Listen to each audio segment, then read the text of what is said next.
Shin al'ummata, wai me zami da abin da bai zama nawa bane? Gashi yanzu akan abin duniya an kashe yarinyar da bata ji ba bata gani ba. Inna lillahi wa inna ilaihi raji'un. Hanifa mutuwa take ta girgiza mana hankali. Inna lillahi wa inna ilaihi raji'un. Hanifa mutuwa take ta girgiza mana hankali. Mai sauraro dan saurara ne zan yi wani tsokaci akan kashe karamar yarinya, zan yi furci. Wayo duniya mabiya nake ba su da tabbaci. Hanifa yar farar yarinya akwai ta da hankali. Hanifa Abubakar sunana ta yar shekara 5, mai kyan ganin da ba mai ɗauka kuma ya jeyar. Allah sarki iyaye guna ta sun gajara fitar da sai mai imani zai jure ko mai tawakkali.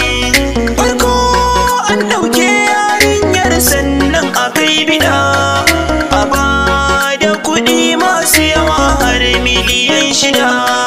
Bayan sun gane an gano su za a yi bankaɗa, suka bata guba ta sha ta mutu ba su tawakkali.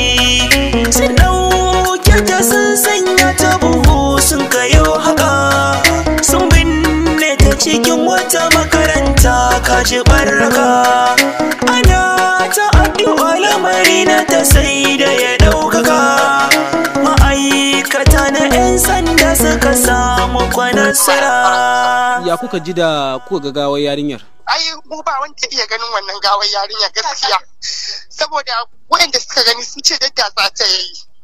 Abuhu aka kawo ta. Abuhu aka kawo ta?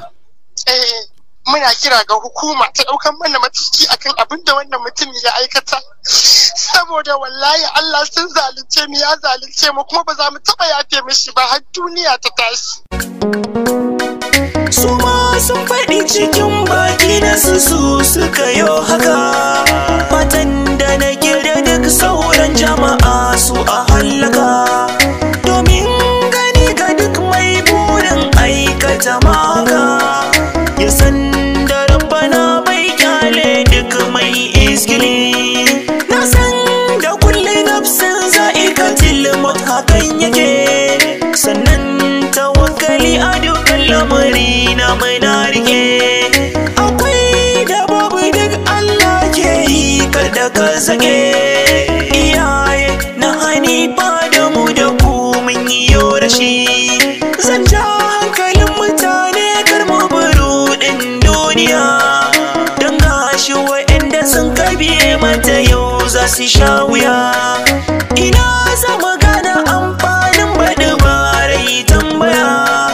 Allah ka tsare mu duk sharrin wani tashi na hankali. Allah cikin ƙasar mu ka sanya mu zauna lafiya, ka samu zama abin takwatance a faɗin duniya. Satar mutum a daina ko da satar akuya.